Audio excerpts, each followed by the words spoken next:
वहीं जुमे की नमाज को लेकर पुलिस प्रशासन भी अलर्ट मोड पर है। कहीं अधिकारी दोनों समुदाय के लोगों को एक साथ बुलाकर मीटिंग करते देखे गए, तो कहीं पर पुलिस वाले फ्लैग मार्च कर लोगों को शांति बनाने की अपील करते रहे।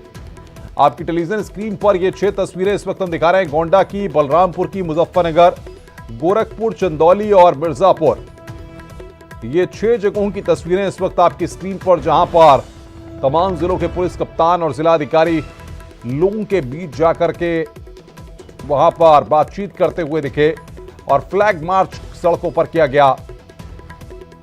जुमे की नमाज को लेकर के हाई अलर्ट है और इसी को ध्यान में रखते हुए उत्तर प्रदेश के तमाम जिलों में पुलिस हाई अलर्ट पर है।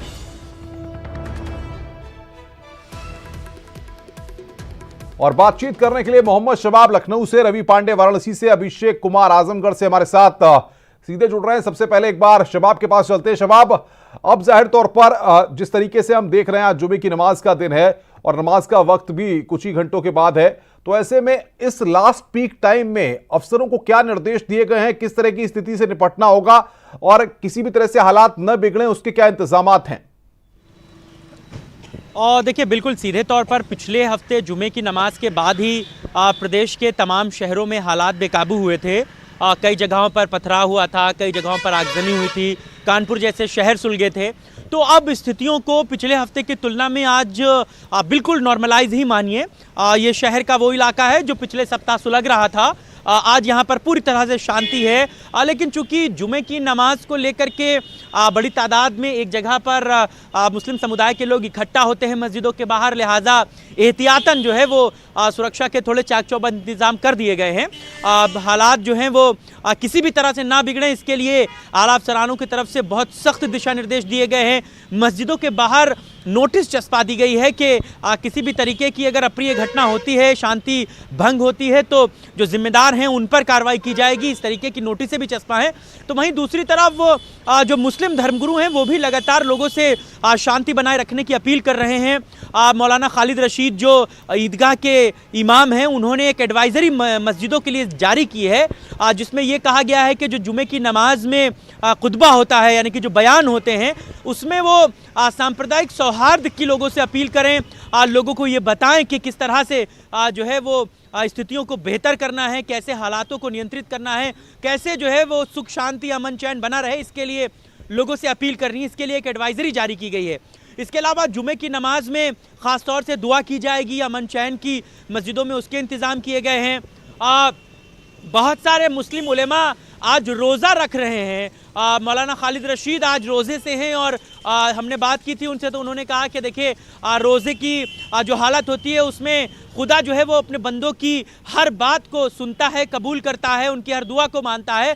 तो आज हम लोग रोज़ा रखकर देश में अमन चैन बना रहे, इसकी दुआ कर रहे हैं। इसके लिए ख़ास तौर से इंतज़ाम किए गए हैं। ईदगाह में अफ्तार के बहुत अच्छे आज इंतज़ाम किए गए हैं और लोगों से ये अपील की जा रही है कि सांप्रदायिक सौहार्द ना बिगड़े, इसकी हर संभव कोशिश करनी है। लगातार डिस्ट्रिक्ट एडमिनिस्ट्रेशन और पुलिस प्रशासन भी जो है वो जो जिम्मेदार हैं शहर के, उनसे अलग अलग जगहों पर डायलॉग कर रहा है, मुलाकात कर रहा है, बातचीत हो रही है। दिनेश शर्मा, कानून मंत्री ब्रजेश पाठक, दूसरे बड़े डिस्ट्रिक्ट एडमिनिस्ट्रेशन के आला अफसरान, वो लगातार शहर के जो गणमान्य लोग हैं उनसे मुलाकात करके एक सांप्रदायिक सौहार्द जो है कायम करने की अपील कर रहे हैं। सब कुछ नॉर्मलाइज है, शहर पूरी तरह से अपने नॉर्मल ढर्रे पर लौट रहा है। अब बस उम्मीद यही है कि आज की नमाज भी सकुशल संपन्न हो और उसके बाद अमन चैन बहाल हो। वो शहर जो अपनी तहजीब के लिए जाना जाता था, वो शहर जो लोगों का मुस्कुरा कर स्वागत करता था, कुछ चंद लोगों ने इस शहर को जहन्नुम बना दिया अनुपम, और हालात बिगड़ गए। लेकिन अब चीजें जो है वो बहुत बेहतर है, लेकिन एहतियात। शबाब, बिल्कुल जाहिर तौर पर रवि पांडे हमारे साथ वाराणसी से है। रवि से जानते हैं, रवि वहां की क्या तस्वीर है और प्रशासनिक अमला कितना सतर्क है, क्या कुछ कदम उठाए जा रहे हैं?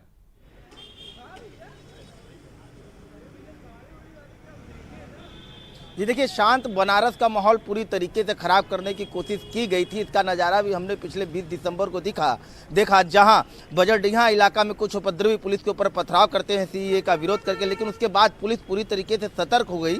जहां उपद्रवियों का तस्वीर जारी किया, उनका पहचान किया, उनके ऊपर कार्रवाई की। तो वहीं इस पूरे हफ्ते लगातार, मतलब 20 दिसंबर के बाद आज तक पुलिस लगातार संवेदनशील इलाकों में शहर के काजी के साथ और जो मुस्लिम समुदाय के जो वरिष्ठ लोग हैं उनके साथ मिल करके इस सीए का जो कंफ्यूजन है उसको समझाया, उसको दूर किया और प्रदर्शन करने वालों के ऊपर कार्रवाई की। तो लगातार कवायद शुरू है बनारस की शांति माहौल बनाए रखने के लिए। आज की जो स्थिति ये है कि जितने भी संवेदनशील इलाके हैं, पुलिस कल से ही वहाँ पे रूट मार्च कर रही है, अतिरिक्त फोर्स लगाई गई है। इसके अलावा जो मुस्लिम समुदाय के जो वरिष्ठ लोग हैं उनसे लगातार बातचीत कर रही है। तो आज की स्थिति को देखते हुए पुलिस पूरी तरीके से सतर्क है। संवेदनशील इलाकों में फोर्स लगाए गए हैं ताकि किसी भी तरीके का माहौल न बिगड़े। अनुपम। बिल्कुल रवि, आप बने रहिए हमारे साथ।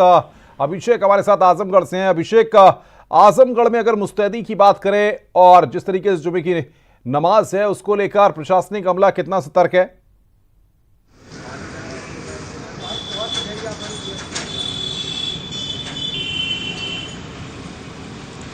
पर बिल्कुल आपको बता दें, आजमगढ़ मंडल की अगर बात करें तो यहाँ पर 2 जिलों में बवाल हुए थे। पहला तो आजमगढ़, दूसरा मऊ है। ऐसे में यहाँ के बवाल को देखते हुए पिछले जुमे की नमाज को डीएम एसपी लगातार रूट मार्च किया और किसी तरीके से शांतिपूर्ण तरीके से पिछले जुमे की नमाज को ख़त्म करवाया।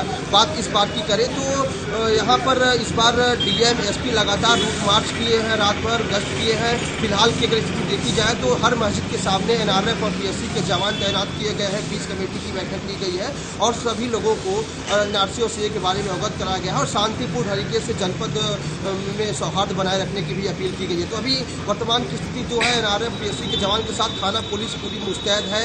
सीसीटीवी फुटेज भी कई चौराहों पर लगाए गए हैं। ड्रोन कैमरे से निगरानी रखी जा रही है। लगातार एसपी डीएम और खुद डीआईजी मैदान में अब उतर गए। सबसे बड़ी बात है, न्यूज़ 18 से बातचीत हुई, इस दौरान उन्होंने बताया है कि हर जिले के डीएम एसपी जो मऊ और आजमगढ़ के डीएम एसपी हैं उनको निर्देशित कर दिया गया है कि अपने अपने जिलों की कमान संभालें और लगातार हर सड़कों पर उतर के रूट मार्च करें, नज़र बनाए रखें। और अभी जब डीआईजी से हमारी बात हुई न्यूज़ 18 बिल्कुल अभिषेक का नजर बना के रखिए। आ गया, हम आपसे अपडेट लेते रहेंगे। रवि पांडे आपका, शबाब आपका।